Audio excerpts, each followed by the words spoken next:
आइए शुरू करते हैं जानना रिएक्ट के बारे में। तो पहले तो देखिए ये रिएक्ट की ऑफिशियल साइट है। तो रिएक्ट को बेसिकली फेसबुक के कम्युनिटी ने डेवलप किया था। तो ये react.js.org है। तो रिएक्ट क्या है पहले तो रिएक्ट जावा स्क्रिप्ट की एक लाइब्रेरी है बेसिकली, जो कि बहुत फास्ट है एंड हाईली रिएक्टिव भी है। और उस जावा स्क्रिप्ट की लाइब्रेरी को यूज़ करके हम बनाते हैं वेब एप्लीकेशंस। अब वेब एप्लीकेशंस क्या है? How are web applications different from website? क्या है? तो वेबसाइट क्या होती है? वेबसाइट अपना स्टैटिक होती है और वेब एप्लीकेशन जो है वो बहुत इंटरेक्टिव है। तो अभी आप पूछेंगे इंटरेक्टिव का क्या क्या मतलब है? तो इंटरेक्टिव मतलब जिसमें चीज़ें इनपुट ले रहा हो, वो चीज़ें प्रोसेस कर रहा हो। तो आप बोलेंगे कि फिर वो तो हर वेबसाइट में फॉर्म्स होते हैं, वहाँ पे भी इनपुट हो रहा है, ये वो तो नहीं। इंटरेक्टिवनेस यहाँ पे उस लेवल की आ रही है कि जैसे आप चैटिंग करते हैं किसी वेबसाइट पे, तो वो होती है एक इंटरेक्टिव वेबसाइट। फिर आपकी नॉर्मल ऑनलाइन गेमिंग वेबसाइट्स होती हैं, तो वो भी आपकी इंटरेक्टिव वेबसाइट है। तो ये होती है अपनी वेब ऐप और वेबसाइट के बीच का डिफरेंस। तो रिएक्ट से हम वेब एप्स बनाते हैं। तो बाकी फिर रिएक्ट में अभी जो एक मेन कॉन्सेप्ट हमारा यूज़ होगा, जो बेसिक कॉन्सेप्ट हमारा रिएक्ट में यूज़ होता है, वो है कंपोनेंट्स का। कंपोनेंट्स मतलब हमारा कोई भी वेब ऐप होता है या तो हम उसको कंपोनेंट्स के फॉर्म में ब्रेक कर सकते हैं। और बेसिकली कंपोनेंट्स को जोड़ के ही एक वेब ऐप रेडी होता है। तो जैसे यहाँ पे आप देख सकते हैं, ये जो नैवबार है, ये एक कंपोनेंट है। फिर इसके नीचे ये एक हीरो एरिया जिसे बोलते हैं, ये एक कंपोनेंट है। उसके बाद हम और नीचे आते हैं तो ये तीन कंपोनेंट्स जिनको हम मान सकते हैं। अभी रिएक्ट का एक कुछ मतलब मेन फायदे जो हैं, जैसे आपने अगर फेसबुक की साइट खोली होगी, तो उसमें क्या होता है कि जब आप प्रोफाइल सेक्शन पे रहो, फिर होम सेक्शन पे जाओ या होम सेक्शन से प्रोफाइल या मतलब और किसी भी स्विच करो, तो आपने देखा होगा जो उसका लोडर होता है, वो लोडर घूमता नहीं है, मतलब पेज बार बार रीलोड नहीं होता है। तो ऐसा इसीलिए होता है क्योंकि वो रिएक्ट से बना हुआ है। तो रिएक्ट क्या करता है कि हमारा सिंगल पेज होता है HTML का, उसी को जावास्क्रिप्ट से बार बार रेंडर करता है। रेंडर मतलब उसी को चेंज करता है। तो अभी ये जो यहाँ पे आप जो तीन कंपोनेंट्स देख रहे हैं, ये कंपोनेंट्स भी एक जावास्क्रिप्ट का जो बहुत खास फीचर है यहाँ पे रिएक्ट का, कि रीयूजेबिलिटी ऑफ कोड जो होता है। तो एक कंपोनेंट हमने बनाया, जो कि ये जो भी इसका कोड होगा HTML का डिव वगैरह से, एक हेडिंग है जैसे ये, फिर नीचे पैराग्राफ है, उसके नीचे एक और पैराग्राफ है। तो हम बस इतना डिक्लेयर कर देंगे कि एक हेडिंग है, उसके नीचे एक पैराग्राफ, फिर एक और पैराग्राफ। फिर इसमें जो कंटेंट जो जा रहा है, वो हम अलग से डायनेमिकली डालेंगे। तो हमारा ये एक जो इस पैटर्न का ये है कि एक हेडिंग फिर एक पैराग्राफ, एक पैराग्राफ। तो ये पैटर्न की चीज़ हम एक ही बार डिक्लेयर करेंगे, ये पैटर्न, और उसको हम एक कंपोनेंट में बाइंड कर देंगे। फिर उसमें हम डायनेमिकली अलग अलग डाटा, जैसे इसमें अलग डाटा है, इसमें अलग डाटा है, इसमें अलग डाटा है, तो हम उनको अलग से डाल करके सेम कंपोनेंट में उन्हीं कंपोनेंट को 3 बार रिपीट कर सकते हैं। तो ये मतलब एक रीयूजेबिलिटी ऑफ कोड है। तो ये एक खास फीचर है रिएक्ट का। ओके, सो ये कुछ ऑल्टरनेटिव्स है रिएक्ट के, मतलब जैसे एंगुलर है, व्यू जेएस है, तो ये भी रिएक्ट की जगह यूज़ कर सकते हैं लोग, सेम ही तरह काम करते हैं लगभग। मतलब डिफरेंट चीज़ें हैं, बट एक तरह से जो डेवलपमेंट इनका भी सेम ही है। सबसे हम सेम तरह की एप्लीकेशंस बेसिकली डेवलप कर सकते हैं, बट जैसे रिएक्ट की कम्युनिटी काफ़ी बड़ी है, तो आपको अगर कोई एरर आता है तो उसे सॉल्व करना इजी हो जाता है। तो रिएक्ट इसीलिए लोग ज़्यादा प्रेफर करते हैं। एक और फाइनल चीज़ कि हमारा जो रिएक्ट होता है, उससे हम सिंगल पेज एप्लीकेशन भी बना सकते हैं और मल्टी पेज एप्लीकेशन भी बना सकते हैं। तो सिंगल पेज एप्लीकेशन में तो बताया कि मतलब एक ही HTML पेज रहेगा, वही बार बार रेंडर होगा। मल्टी पेज एप्लीकेशन कैसे ऐसे रिएक्ट वगैरह से बना सकते हैं? तो उसका जैसे ये आपका HTML पेज अगर आप मान लीजिए, तो हो सकता है इसका ये वाला जो कंपोनेंट है, ये रिएक्ट से हम बना ले, बाकी ये सब हार्ड कोड HTML से कर ले। तो ये वाली चीज़ बार बार हम रिएक्ट से डायनेमिकली लोड करा सकते हैं, पर बाकी सब हमारा नॉर्मल HTML ही रहेगा। तो वो एक बेसिक है, मतलब ये सिंगल पेज एप्लीकेशन और मल्टी पेज एप्लीकेशन, ये जानना मतलब जानना चाहिए कि ऐसा भी कुछ एग्जिस्ट करता है। बट बेसिक हम फोकस सिंगल पेज एप्लीकेशन पे ही करेंगे। ओके, सो अभी हम थोड़ी बेसिक जावास्क्रिप्ट पढ़ेंगे, मतलब अगर आपको आती है तो फिर आप इस सेक्शन को स्किप कर सकते हैं, वरना अच्छा है थोड़ा देख लीजिए। बेसिकली हम जो लेटेस्ट स्टैंडर्ड्स ऑफ जावास्क्रिप्ट है उसको समझेंगे। तो जैसे अभी ये हमारा, हम पहले जावास्क्रिप्ट में where यूज करते थे, बट उसके बाद दो नए कॉन्सेप्ट इंक्लूड किए गए, लेट और कॉन्स्ट के। तो लेट का क्या होता है कि हम where की जगह लेट हम अभी तब यूज करते हैं जब हम जो इनपुट लेने वाले हैं यूजर से इस वेरिएबल में, तो वो वेरिएबल की वैल्यू अगर फर्दर कभी चेंज भी होनी रहती है तो हम लेट यूज करते हैं। कॉन्स्ट तब यूज करते हैं जब वो वेरिएबल की वैल्यू वही फिक्स रहती है। मतलब जैसा इसके वर्ड से मतलब जो समझ में आ रहा है वही चीज है। तो अभी हम ये प्रैक्टिकली करके टेस्ट करके देखते हैं क्या मतलब है इसका, अभी आपको समझ में आएगा। इसको अगर हम रन करें तो ये देखिए आपने पहले ये दोनों प्रिंट हो रहा है। पहले मैंने वैर में ये इनपुट पहले लिया था अभिनव, और फिर उसको चेंज किया इस तरह से, ये चेंज हो गया श्रीवास्तव और राइट हो गया। अभी मैं वैर को अगर लेट कर दूं और फिर इसे रन करते हैं तो ये देखिए फिर से प्रिंट हो रहा है।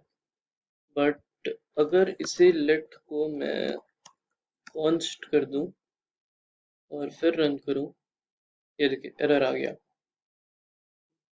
तो वैर से रिलेटेड यही एक छोटा सा कॉन्सेप्ट है, तो आगे देखते हैं। तो अभी हम फंक्शंस के बारे में देखते हैं जावास्क्रिप्ट में। तो पहले के टाइम में ऐसे फंक्शंस यूज होते थे। अभी हमारे पास क्या आ गया है कि हम एरो मेथड आ गया है एक फंक्शन लिखने का। तो अभी जैसे रिजल्ट यही यील्ड कर रहा है, अभी हम इसे एरो वाले से ट्राई करते हैं। ये नया arrow method of writing functions. तो कॉन्स्ट फंक्शन नेम, फिर यहाँ हम पैरामीटर देते हैं। उसके बाद अंदर ये बॉडी ऑफ द फंक्शन है, फिर हमने पैरामीटर में ये वैल्यू डाल करके कॉल किया। तो देखिए आउटपुट आ रहा है इससे। जब आपका आर्गुमेंट सिर्फ एक होता है तो फिर आप ये ऐसे ब्रैकेट्स हटा करके भी रन करेंगे तब भी ये रन होगा। बट जब आपका आर्गुमेंट एक से ज़्यादा हो जा रहा है तो हमें ब्रैकेट लगाने पड़ेंगे। जैसे कि हम ये नेम एंड एज लिखें, फिर डिस्प्ले भी फिर दोनों ही कराना चाहिए, नेम एंड एज। एंड यहाँ पे एज हम लिख देते हैं, मेरी 20 है तो चलो रन करते हैं। ये ऐसे प्रिंट होगा। अगर आप यहाँ पे ब्रैकेट हटा देंगे तो एरर आ जाएगा। और मान लीजिए कि आपको पास एक भी आर्गुमेंट नहीं है, कुछ नहीं पास करना है, तो उस वक्त आप यहाँ पे जैसे हमने वहीं पे वैल्यू डाल दी तो फिर हम इसे डायरेक्ट इस तरह से रन करेंगे। ये देखिए आउटपुट आ गया। एक और शॉर्टकट तरीका है आपका फंक्शन लिखने का। तो सीधे हमने पहले तो कॉन्स्ट या लेट जो भी कुछ भी यूज कर सकते हैं, फिर फंक्शन नेम, उसके बाद आर्ग्यूमेंट, और फिर सीधे हमारा फंक्शन बॉडी हो गया। यहाँ कर्ली ब्रेसेस लगाने की जरूरत नहीं पड़ रही। तो console dot log function name and argument हमने जो भी पास किया, तो इसको हम रन करते हैं तो हमें आंसर मिल गया 20 सीधे। तो मतलब शुरू शुरू में लोगों को बहुत डिफिकल्ट भी लगता है, ये ऐसे एक लाइन में पूरा का पूरा फंक्शन लिखते हैं, लोगों को समझ नहीं आता है। बट विद प्रैक्टिस ये चीज़ समझ में आने लगेगी, और ये चीज़ बहुत हैंडी रहती है फिर, इसीलिए नई जावा स्क्रिप्ट में अगर आप बड़े लेवल के प्रोजेक्ट्स देखेंगे तो इस तरह के शॉर्टकट्स बहुत ज़्यादा यूज़ किए जाते हैं उसमें। सो इम्पोर्ट एंड एक्सपोर्ट भी हम बहुत यूज़ करते रहेंगे अपने रिएक्ट में। तो पढ़ा ही होगा जावास्क्रिप्ट में ये भी, जब हम एक पेज से हम ऐसे जैसे पर्सन एक्सपोर्ट कर रहे हैं, और फिर पर्सन डॉट जेएस से उसे हम ऐप डॉट जेएस में इंपोर्ट करते हैं इस पर्सन को, तो फिर ये डायरेक्टली हम इसे इंपोर्ट कर सकते हैं। बट अगर यूटिलिटी डॉट जेएस में हम ऐसे ये दो दो हमारे फंक्शन है, एक फंक्शन है और एक ये वेरिएबल है, इन दोनों को हम एक्सपोर्ट कर रहे हैं, तो यहाँ पे हमें उसे पर्टिकुलरली लिखना पड़ता है कि हम कौन सा चीज़ इस यूटिलिटी डॉट जेएस से बुला रहे हैं। तो पर्सन वाले में बेसिकली डिफॉल्ट कीवर्ड यूज करते हैं, इसलिए हम उसे डायरेक्टली बुला सकते हैं। इसमें हमें पर्टिकुलरली असाइन करना पड़ता है नॉर्मल चीज़ें, वरना कॉन्फ्लिक्ट हो जाएगा कि हम किसे बुला रहे हैं। क्लासेस एंड ऑब्जेक्ट्स के बारे में समझते हैं। तो हमारा ये जावास्क्रिप्ट में भी जो क्लासेस एंड ऑब्जेक्ट्स का कॉन्सेप्ट है वो नॉर्मल ऊप वाला ही है, जो कि नॉर्मली सबने सी प्लस प्लस या फिर जावा में पढ़ा ही होगा। तो जैसे कि ये क्लास हमने बनाया ह्यूमन, और कंस्ट्रक्टर है इसके अंदर जिसमें हम ये वेरिएबल जेंडर को मेल असाइन कर रहे हैं। उसके बाद इस क्लास का एक फंक्शन है, तो फंक्शन में हम डिस्प्ले कर रहे हैं अपने वेरिएबल में जो भी वैल्यू है, मतलब कि जेंडर को। उसके बाद हमने दूसरा क्लास बनाया पर्सन, जो कि एक्सटेंड कर रहा है ह्यूमन। तो बेसिकली यहाँ पे हम जो हमारा नॉर्मल इनहेरिटेंस का कॉन्सेप्ट होता है उसका वही हम यूज कर रहे हैं। तो और इसमें भी कंस्ट्रक्टर है, एक अलग वेरिएबल है, उसके बाद इस वेरिएबल की वैल्यू प्रिंट कर रहे हैं। फिर यहाँ हम नॉर्मल जैसे ऑब्जेक्ट बनाते हैं सी वगैरह में, सी प्लस प्लस में, उसी तरह हमने ऑब्जेक्ट बनाया क्लास का।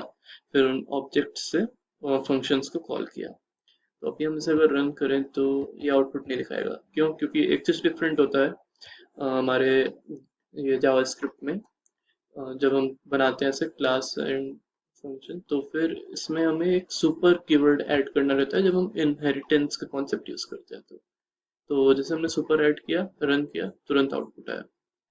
हमारे जो कंपोनेंट्स बनते हैं रिएक्ट में, तो हम कंपोनेंट्स को दो तरह से बना सकते हैं, एक क्लासेस की हेल्प से और दूसरा फंक्शंस की हेल्प से। तो क्लासेस इसीलिए समझना ज़्यादा इम्पोर्टेंट है। तो अभी मैंने अपना कोड को चेंज कर दिया है।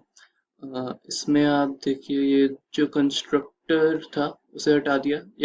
ये ऐसे ऐसे खुद ही कंस्ट्रक्टर मान लेता है, मतलब ये हमारा जो ES6 वर्जन हम कहते हैं जावास्क्रिप्ट का वो है। तो यहाँ पे वो सब डिफाइन करने की जरूरत नहीं। जैसे हमने ये फंक्शन था नॉर्मल, उसे मैंने एरो फंक्शन बना दिया। तो इस तरह से करने के बाद भी ये चीज़ सेम वैसे ही आउटपुट देगा। तो अभी एक्चुअली मैं बार बार आपको कोड चेंज करते हुए दिखा नहीं सकता करते हुए, क्योंकि वो ज़्यादा टाइम टेकिंग है। जल्दी जल्दी ट्यूटोरियल कंप्लीट करना है, इसलिए बेटर ये होगा कि आप खुद पॉज करके कंपेयर करके चीज़ों को समझ लें। सो अभी हम सीखेंगे स्प्रेड ऑपरेटर के बारे में। पहले तो ये देखिए नंबर्स नाम का ये एरे है, और फिर मैंने न्यू नंबर्स नाम का दूसरा एरे बनाया जिसमें पहले वाले को डाल दिया।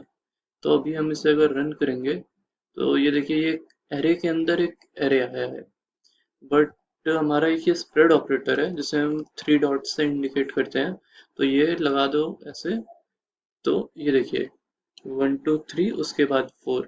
ये मतलब क्या करता है बेसिकली, ये जो पहले की जो एरे है इसको ये ब्रेक डाउन करके सारे एलिमेंट्स को अलग अलग प्लेस कर देता है इसमें।